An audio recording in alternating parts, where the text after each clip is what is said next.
Good morning, friends. On the today's lecture, we are going to continue with the Urban Cooperative Bank. In the last lecture, we studied what is the actual concept of Urban Cooperative Bank is nothing but the UCB. What was the origin? The Urban Cooperative Bank having the 100 years history. It organized the first in Germany, and from that we adopted that concept. What the principle of the USB has been softly ideal, the voluntary membership, economic contribution and concern with the community, means it's working on the principle of a cooperative. But the membership for the urban cooperative bank is open to all. It is not for the farmers, but it is the any person which is related to the society, like a professional will be there, self-employed people, self-employed person, small scale industrialist, cottage industrialist, housing sector persons, those are engaged into such a activity also can be the member of urban cooperative and they get the benefit of the loan. Okay, but in this lecture we are going to study what is the problem are faced by the UCB. UCB is nothing but the Urban Cooperative Bank. Around the 50% of total urban cooperative bank in the India is concentrated on the two state only, Maharashtra and Gujarat. जर तुम्ही total पूर्ण भारताची जर आकडेवारी घेतली तर सगळ्यात जास्त UCB ह्या तुम्हाला महाराष्ट्र आणि गुजरात राज्यामध्ये दिसतात. While the share of Maharashtra is around the 30% and the share of the Gujarat is the 20% in the total UCB. In the Maharashtra also they concentrate on the UCB is the more to be the district like Mumbai, Pune, Nashik. Mostly तुम्हाला इथं UCB मोठ्या प्रमाणावर काम करताना दिसतात. Because the UCB got the very much fledged, or you can say the very much reputation, because they are providing the excellent customer services, simplified recovery procedure, quicker decision making, loyalty to the customers and cooperative outfits efforts. Means cooperative बँकांचं महत्त्व हे दिवसेंदिवस का वाढत गेलं, because they are providing such types of services. But nowadays they are facing the problem, and these problems we are discussing in this lecture. In the recent crisis faced by the Madhavpurna Mercantile Cooperative Limited, Ahmedabad, or the Western Cooperative Bank, the Friend Cooperative Bank, Sitara Cooperative Bank, ही नावं जरा तुम्ही ऐकली असतील आणि ही नावं ऐकल्यानंतर तुम्हाला असं वाटलं असेल की ma'am some of this bank are collapsed. This is the urban cooperative bank and these are the collapsed. Why they are collapsed? There are some few examples of the mistake which committed by the UCB. For showing their non-adherence to the prescribed prudential norms, sanction excessively and unsecured loan. आता ह्या बँका जेव्हा बुडतात त्याच्या मागचं सगळ्यात महत्त्वाचं कारण असतं की त्यांना जे लोन देण्यासाठी जे प्रुडेन्शियल नॉर्म्स सजेस्ट केलेले आहेत RBIनं ते पॉईंट टू पॉईंट फॉलो करत नाहीत. ते लोन देताना द्यायचं अनसिक्युअर्ड लोन मोस्टली द्यायचे which will affect the profitability of that particular bank. The lack of internal controls, absence in the effective professional management, fragile audit system, tax credit standard, poor portfolio management, low capital base and the lack of attention regarding recovery, असे काही याचे problems आहेत. परंतु तुम्हाला माहिती आहे सगळ्यात मोठा प्रॉब्लेम जो आहे ना, that is the problem of dual control.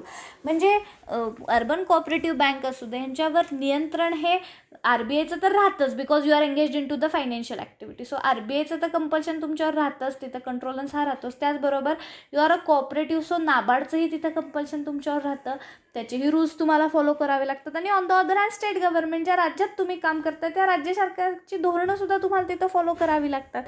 Means that urban cooperative bank face the problem of dual control. Dual म्हणजे दुहेरी नियंत्रण. यांच्यावर दुहेरी नियंत्रण आहे, एक तर नाबार्ड RBIचं आणि दुसरं म्हणजे स्टेट गव्हर्नमेंटचं. मग ह्यांच्या पुढं प्रश्न उभा राहतो की बाबा नाबार्डचे म्हणजेच RBIचे रूल्स फॉलो करायचे का स्टेट गव्हर्नमेंटचे करायचे. आणि मग त्या ह्याच्यामध्ये या बँकांना बरेचसे प्रॉब्लेम फेस करावे लागतात. म्हणून आज आपण तो मुद्दा बघणार आहोत, problem of UCB, urban cooperative bank. The first one is the problem of डॉर्मन्सी.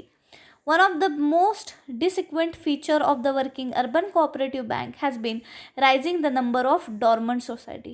However, they selected the urban bank is not a dormant. Other than that, the main problem in front of them is the dual regulation. The urban cooperative bank society are registered and the govern by the state government under the cooperative act. लक्षात घ्या, cooperative म्हटलं की cooperative ॲक्टनुसार त्याची स्थापना होणार 1904च्या. Secondly, it also perform the function of the commercial bank, so they have the control of the banking regulation act 1949 to.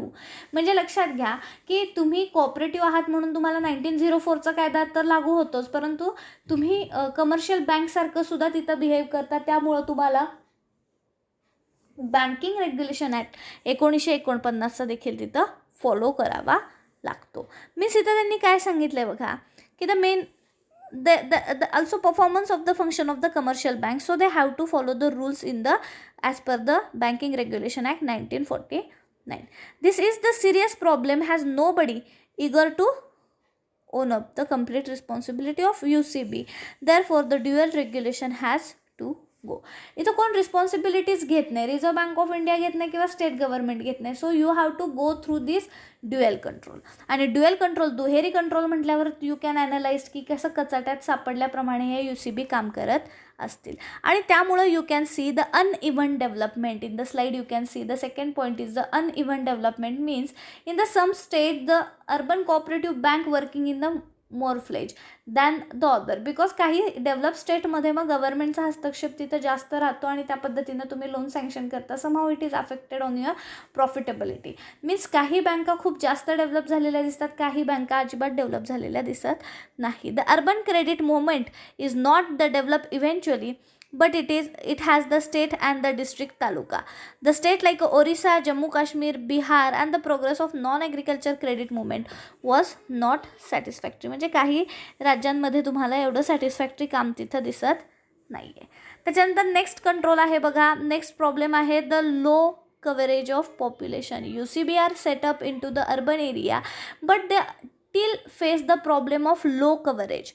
One of the major problem of the urban cooperative bank is engaged into the population. तर ते आपल्याला तिथं प्रत्येकपर्यंत आपण पोहोचू शकत नाही, प्रत्येक लोकांपर्यंत आपण पोहोचू शकत नाही, तो तिथं प्रॉब्लेम तुम्हाला दिसतोय. त्याच्यानंतर नेक्स्ट आहे बघा, absence of federal structure. In the India almost all the sector of cooperative has establish their federal structure at the state and the national level, but the urban cooperative bank do not have their own federal structure. The step have been taken in the Gujarat and the Karnataka to organise the federation at the state level. In the Karnataka organise the federal urban, म्हणजे गुजरातनं आणि कर्नाटकनं त्याच्या regarding पावलं उचललेली आहेत. The federal structure should not function as merely the body of urban bank.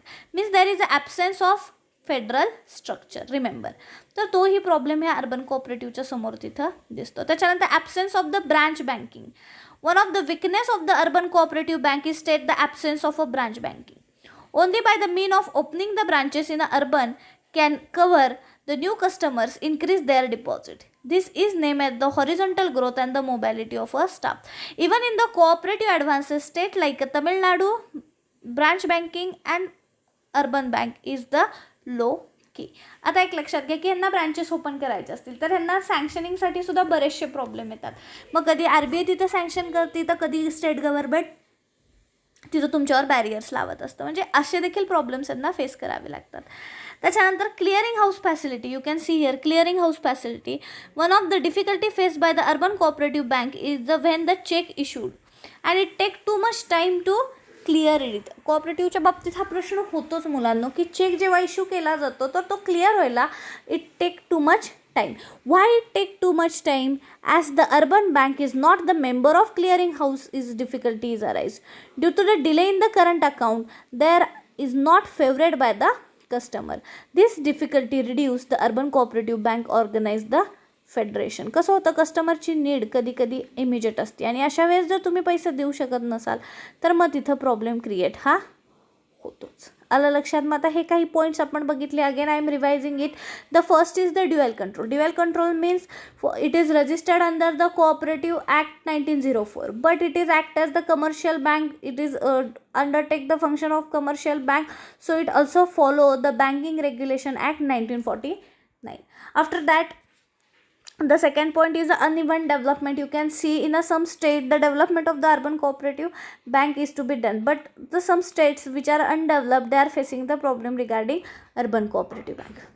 Next one is the law of coverage of the population. One of the major problem of the cooperative bank is they are not covering total population because there are some restriction regarding expansion and adaptation of the various branches. काही त्याच्यावर restrictions आहेत आणि त्यामुळे ते तिथं follow करता आपल्याला एक्सपान्शनशी regarding काही डिसिजन्स घेणं हे जरा वेळखाऊ पद्धतीचं कोऑपरेटिव्ह बँकांच्या बाबतीत तिथं दिसतं.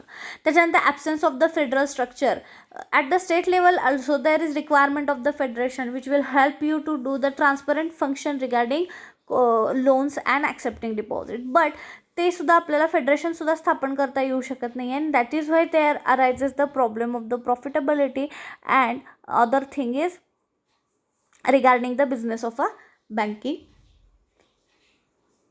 Next one is the absence of the branch banking. Absence of the branch आता एक लक्षात घ्या, कुठल्याही बँकेला जेव्हा ब्रांच काढायची असेल तर त्याला RBIचे एक प्रायर परमिशन गरजेची आहे. And due to the dual control whether it is by the RBI or the state government it took a time to sanction the branch banking and hence the problem is arises. काय सांगितलं का, one of the weakness of the urban cooperative bank is the many state in the absence of branch banking only by the mean of opening the branches in the urban bank and cover the new customer and increase their deposit. The name is the horizontal growth and the mobility of the staff. Even in the cooperative, the advanced states like Tamil Nadu, branch banking amongst the cooperative is very low. Next one is the creating the housing facilities. One of the different faced by the urban cooperative bank is the clearing of check. लक्षात घ्या, कधीही आपण कोऑपरेटिव्हचा check काढला तर तो क्लिअरिंगला खूप जास्त time घेतो and which will create the inconvenience to the customer and due to that delay of the current account is not favored by the customer. कस्टमरला हे नाही पटत ना, कारण कस्टमरला कसं असतं चेक क्लिअर लगेच झाले पाहिजेत कारण प्रत्येकाची गरज आहे, पैशाची गरज ही प्रत्येकाला असते आणि मग त्यामुळे they took the decision regarding it of the clearing house. Next one is the restriction on open new bank. आता न्यू बँक काढायची असेल तरी सुद्धा तिथं जे काही टर्म्स अँड कंडिशन्स दिलेले आहेत RBIनं ते तुम्हाला तिथं फॉलो करावं लागतं. मग इथं काय सांगितलं बघा, a recent setback of the urban cooperative bank is the restriction imposed by the reserve bank of India in organising the new urban bank and opening the further branches. It is the urban and the non-urban sector population is less than 10 lakh. The application of the new cooperative bank will be considered strictly the merit and findings of the survey. Means here the registered of the cooperative society and the apex cooperative bank concern.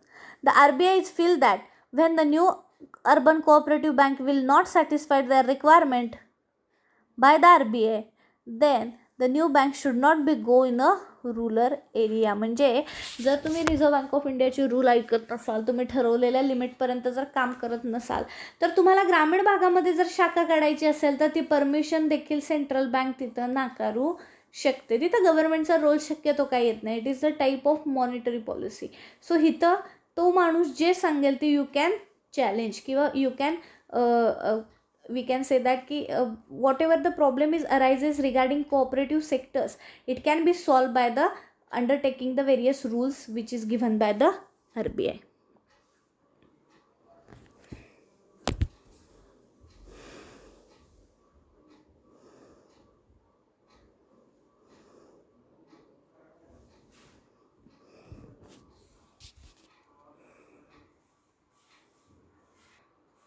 So here you again revise what are the problem regarding to the cooperative and urban cooperative bank, and I will share that points with you and you can note down. Apart from that, these banking sectors is also face the various types of problems like maintaining the CRAR. If you are working as a commercial bank, you have to follow the rules of RBI, right? The RBI's rule like you have to keep the CRR, SLR, CRAR.